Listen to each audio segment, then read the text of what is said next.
नमस्कार दोस्तों, स्वागत है आप सभी का आपके अपने YouTube channel online study Dickie पर। आज हम देखने वाले हैं हमारे आने वाले सीटेट एग्जाम जनवरी 2024 के लिए हिंदी शिक्षण शास्त्र से संबंधित यहाँ पर टॉप 35 क्वेश्चन और ऐसे क्वेश्चन जो कि आपकी आने वाले सीटेट एग्जाम में काफी हेल्पफुल रहेंगे।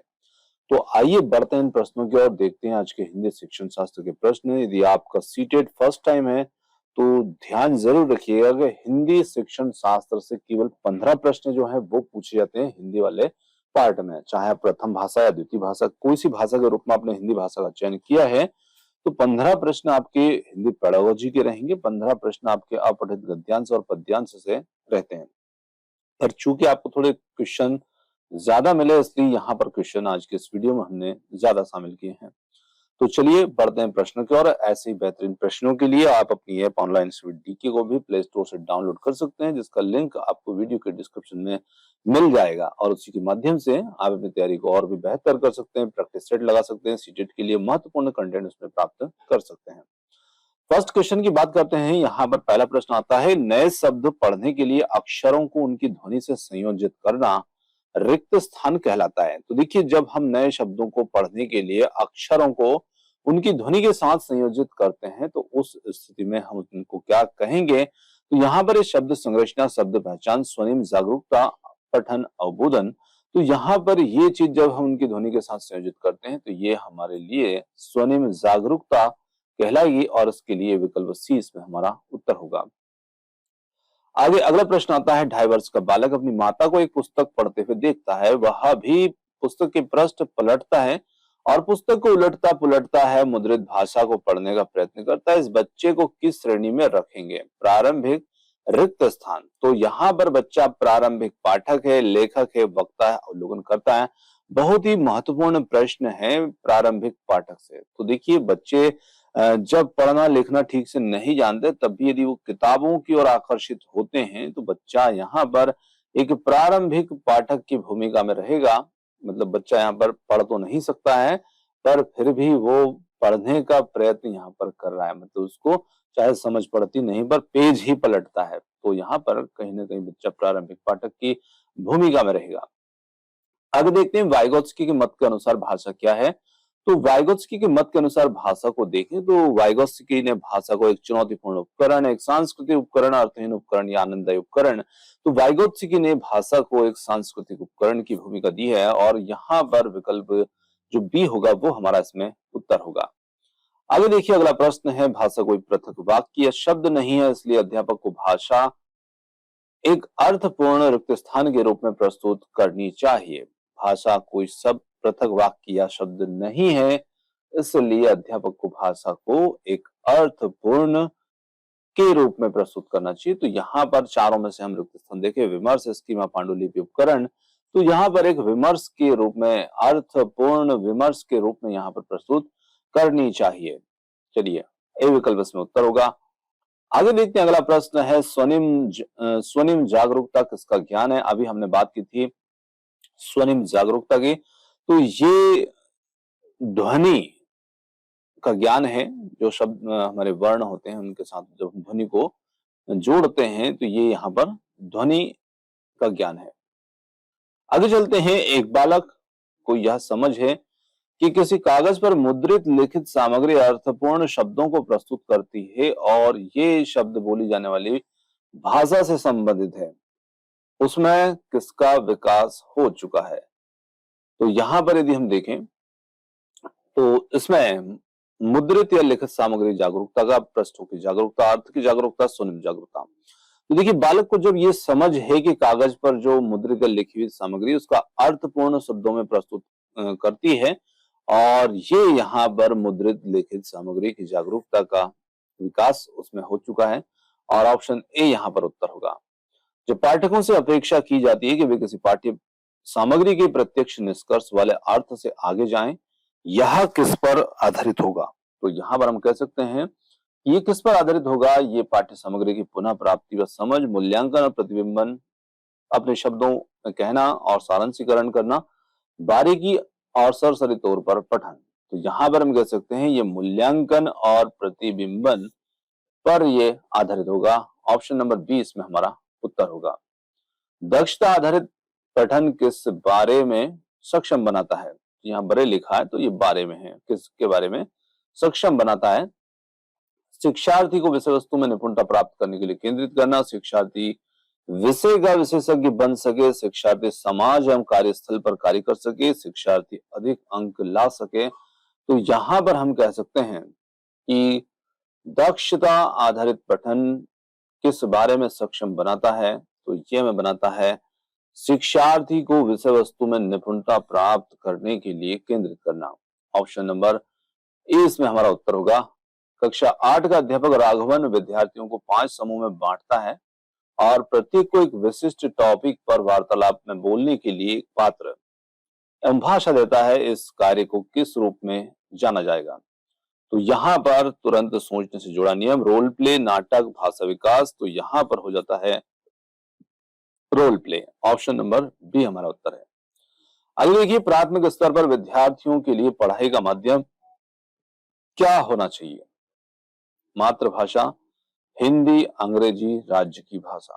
तो यहाँ पर हम कह सकते हैं कि बात जब प्राथमिक स्तर की हो तो वहां पर सदैव मातृभाषा को ही सम्मान मिलेगा और नई शिक्षा नीति इस बात की पुष्टि भी करती है। तो मातृभाषा यहाँ पर हमारा उत्तर होगा। राष्ट्रीय शिक्षा नीति के अनुसार बच्चों के द्वारा बोली जा रही भाषा और विद्यालय के में पढ़ाई के माध्यम की भाषा में विद्यमान अंतर को क्या किया जाना चाहिए? अनदेखी करना चाहिए, बनाए रखना चाहिए, बढ़ाना चाहिए, पाटना या पुल बनाना चाहिए। तो यहाँ पर हम देखिए, वैसे तो नई शिक्षा नीति के तहत बच्चों को जो पढ़ाने वाली भाषा होना चाहिए वो उनकी मातृभाषा होना चाहिए, पर अभी फिलहाल की यदि हम बात करें तो वहां पर भाषा में थोड़ा सा अंतर है और बच्चे की मातृभाषा थोड़ी सी अलग है। तो यहाँ पर पाटना या पुल बनाना चाहिए, मतलब दोनों के बीच में एक सेतु का कार्य इसमें हमें रखना चाहिए ताकि दोनों एक दूसरे की भाषा को समझ पाए। एक अध्यापक कक्षा 5 के शिक्षार्थियों के पठन कौशल का आकलन कर रही है। कौन सा तरीका पठन के आकलन का सर्वाधिक उपयुक्त तरीका है? तो यहाँ पर सर्वाधिक उपयुक्त तरीका क्या रहेगा? पढ़ी गई सामग्री के आधार पर श्रुत लेख, पढ़ी गई सामग्री का अपने शब्दों में सारांशीकरण, पाठ पढ़ने के बाद शब्द अर्थ लिखना, पढ़े गए पाठ की थीम पर एक अनुच्छेद लिखना। तो यहाँ पर ऑप्शन जो बी होगा, पढ़ी गई सामग्री का अपने शब्दों में सारांशीकरण।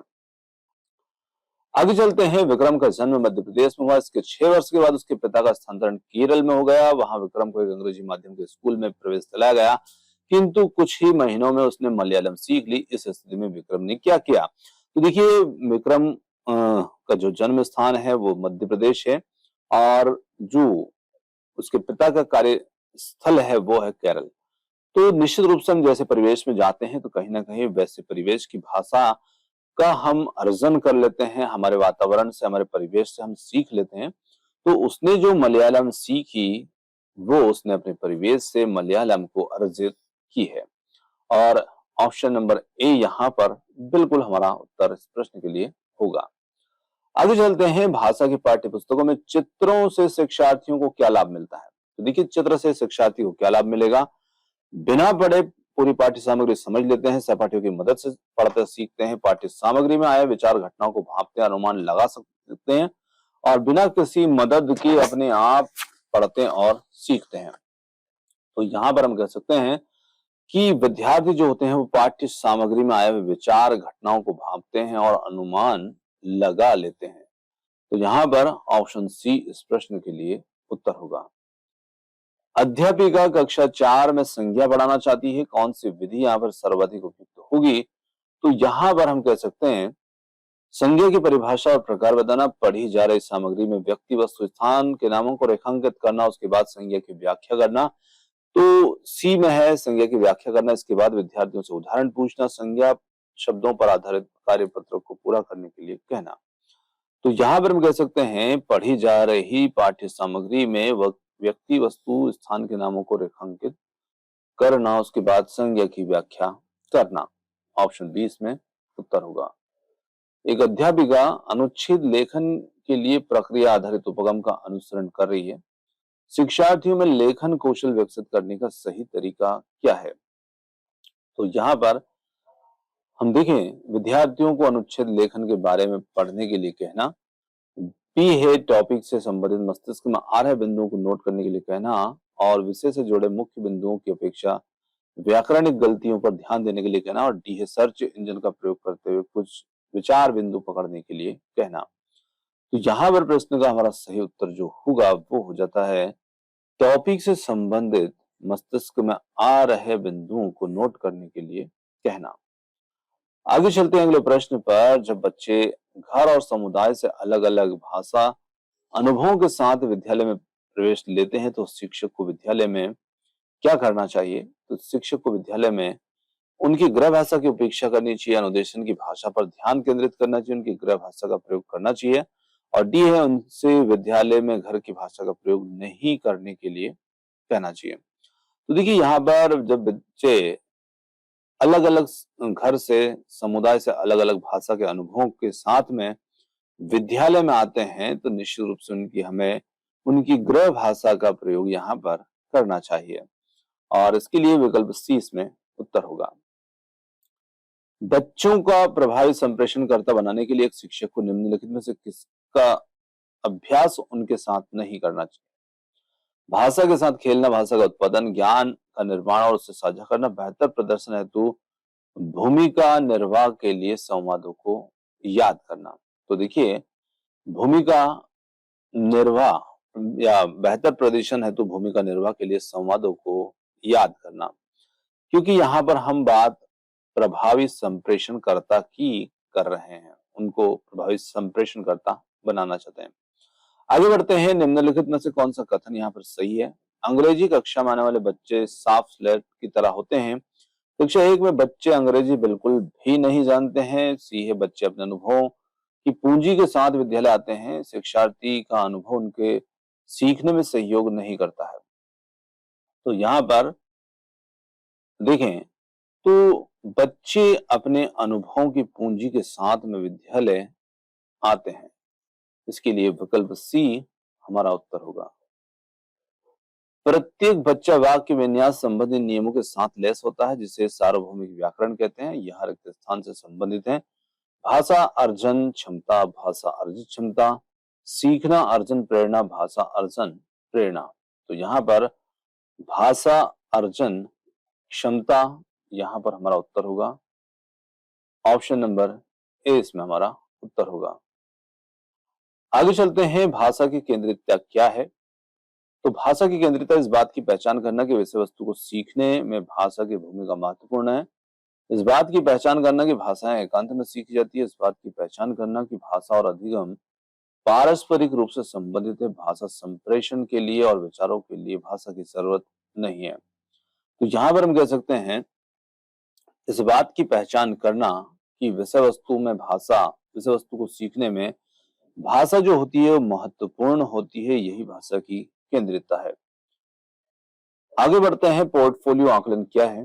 पोर्टफोलियो आकलन कक्षा में शिक्षार्थियों के अधिगम के अभिलेख रखना, यह पता लगाना कि शिक्षार्थी के सीखने में कहाँ कमी है, वार्षिक बोर्ड परीक्षा को समर्थित करना, आकलन के लिए शिक्षार्थी के सीखने संबंधी सभी कार्यों का अभिलेख रखना। तो यहाँ पर हम कह सकते हैं पोर्टफोलियो आकलन के लिए शिक्षार्थियों के सीखने के जो सभी अभिलेख होते हैं या कार्य होते हैं उनको रखा जाता है। तो निश्चित रूप से पोर्टफोलियो क्या होता है? बच्चे की जो शैक्षणिक प्रगतियां होती है, मतलब बच्चा किस प्रकार का रचनात्मक अधिगम प्राप्त कर रहा है, किस प्रकार से वो अपनी एक्टिविटी कर रहा है, उन सभी का रिकॉर्ड जो है इसमें रखा जाता है, उसका आकलन इसमें किया जाता है। आगे देखते हैं। एक बच्चे के द्वारा उसके दोस्तों के साथ प्रयुक्त भाषा उसके शिक्षकों के साथ प्रयुक्त भाषा से भिन्न होती है। इसी तरह वो अपनी माँ के साथ भोजन आदि के लिए अलग अलग तरीके से बोलता। भाषा का कौन सा पक्ष अपनी भूमिका निभाता है? परिवेशी पक्ष, मनोवैज्ञानिक पक्ष, अनौपचारिक पक्ष, सामाजिक पक्ष। तो यहाँ पर हम कह सकते हैं सामाजिक पक्ष जो होगा वो इसमें उत्तर होगा। एक शिक्षिका पहले अपने शिक्षार्थियों को काल के नियम स्पष्ट करती है और उसके बाद उन्हें वर्तमान काल, भूतकाल, भविष्यकाल पर आधारित वाक्य बनाने के लिए कहती है। वे रिक्त स्थान कर रही है। निगमनात्मक उपागम, आगमन उपागम, स्थितिपरक उपागम, संरचनात्मक उपागम। तो यहाँ पर उत्तर हो जाता है निगमनात्मक उपागम। ऑप्शन नंबर ए इसमें उत्तर होगा। भाषा समृद्ध परिवेश एक ऐसे परिवेश की ओर संकेत करता है जो बच्चे को रिक्त स्थान के अवसर उपलब्ध कराता है। तो यहाँ पर देखने, ध्यान देने और भाषा का प्रयोग करने, भाषा हाथ से उभरने, उन वाक्यों का निर्माण करने जो उनसे पहले कभी नहीं, कक्षा कक्ष पर जोर देकर सीखने। तो भाषा समृद्ध परिवेश एक ऐसे परिवेश की ओर संकेत करता है जो बच्चे को यहाँ पर देखने, ध्यान देने और भाषा प्रयोग करने के अवसरों को उपलब्ध कराता है। क्योंकि जहां पर समृद्ध भाषा परिवेश होगा तो वो ऐसे परिवेश की ही ओर संकेत करेगा जहां पर बच्चे को देखने, ध्यान देने और भाषा प्रयोग के अवसर प्राप्त होंगे। आगे देखते हैं, अगर आपकी कक्षा में एक शिक्षार्थी दृष्टिबाधित दिव्यांग है तो भाषा शिक्षक के रूप में आप क्या करेंगे? तो देखिए, यदि छात्र यहाँ पर दृष्टिबाधित दिव्यांग है तो हम बच्चे का काम करते हुए उसे सहयोग प्रदान करेंगे या फिर पाठ्य वस्तु को सुनने पढ़ने के लिए ब्रेल किताब और श्रव्य सहायता उपलब्ध कराएंगे। तो देखिए, बच्चे को यहाँ पर सबसे अच्छी जो सहायता हो सकती है वो यही हो सकती है कि ब्रेल जो पुस्तक होती है वो और श्रव्य सहायता हम बच्चे को दे सकते हैं। और बाकी विकल्प को देखें तो जैसे उसकी मदद करने के लिए समवयस्क समूह को अधिकतम अवसर देंगे, उसके काम को पूरा करने के लिए उसके माता पिता की जिम्मेदारी निर्धारित की जाएगी। तो यहाँ पर भी विकल्प इसमें सही होगा। आगे बढ़ते हैं, उपचारात्मक शिक्षण उन विद्यार्थी या शिक्षार्थी के लिए है जिन्हें प्रकरण को नहीं समझ सकते हैं अथवा समस्या का सामना करते हैं, कक्षा में शामिल होने में अनियमित है, सीखने संबंधी अक्षमता है, लक्ष्य भाषा में निपुण है। तो देखिए, उपचारात्मक शिक्षण जो होता है वो, यदि इसकी हम बात करें तो इसमें कक्षा में शामिल होने में अनियमित है। मतलब जो बच्चे स्कूल नहीं आते हैं, कहीं ना कहीं वो पिछड़ जाते हैं और उनके लिए ही उपचारात्मक शिक्षण जो होता है वो किया जाता है। भाषा क्या है? एक कृत्रिम व्यवस्था है, नियम द्वारा शासित व्यवस्था है, एक व्याकरणिक व्यवस्था है, एक ऐसी व्यवस्था जिसमें नियम है। तो यहाँ पर नियम द्वारा शासित व्यवस्था होती है भाषा। आगे बढ़ते हैं अगले प्रश्न पर।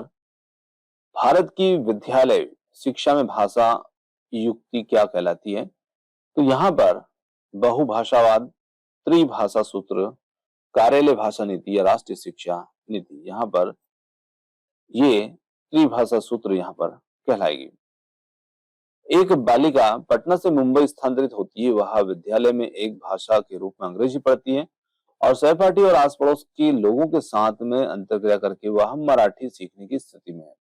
इस तथ्य से आपकी क्या समझ बन रही है? तो देखिए, यहाँ पर बालिका अंग्रेजी भी पढ़ती है अपने विद्यालय में भाषा के साथ में और अपने परिवेश से वो मराठी सीखने की स्थिति में, दोनों भाषा को सीखना भाषा अर्जन है। तो देखिए, यहाँ पर भाषा अर्जन जो है वो हमें परिवेश से निश्चित रूप से मिलता है और जो हम सीखते हैं, मतलब कि उस पर थोड़ा जोर देकर के सीखते हैं, जैसे विद्यालय में सीखती है, तो ये कहीं ना कहीं भाषा का अधिगम है। और जो हमारे परिवेश से हम मौखिक रूप से, बोलचाल से, इन चीजों से सीखते हैं तो वो हमारा अर्जन होता है।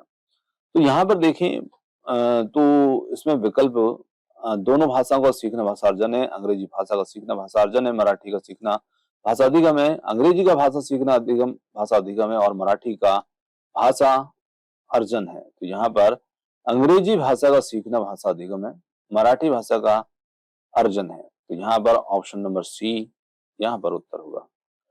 आगे बढ़ते हैं अगले प्रश्न की ओर। अगला प्रश्न है 31। पीटर अपनी मातृभाषा में बहुत अच्छी तरह से पढ़ लेता है, वह अंग्रेजी भाषा में भी बहुत अच्छी तरह से पढ़ लेता है, इसे किस रूप में जाना जाएगा?